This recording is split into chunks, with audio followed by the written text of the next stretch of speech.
ये नबी करीम सल्लल्लाहु अलैहि वसल्लम की जय पैदाइश है। इधर नबी करीम सल्लल्लाहु अलैहि वसल्लम पैदा हुए।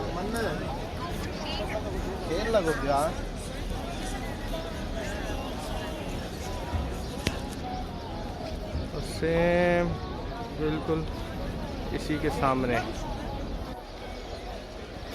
ये अम्मा खदीजा का घर,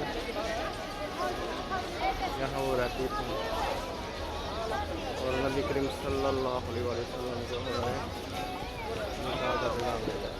ये जिस घर में पहुँचे हैं, ये नबी करीम सल्लल्लाहु अलैहि वसल्लम की जो पहली रोजा थी उनका घर, ये सहन, उनकी सहन, उनके घर के सहन के लिए पहुँचे हैं।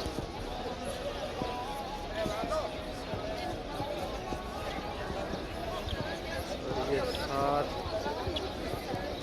अबू जहल का महल, इस कॉर्नर से लेके इस कॉर्नर तक ये अबू जहल का घर, जो कि अब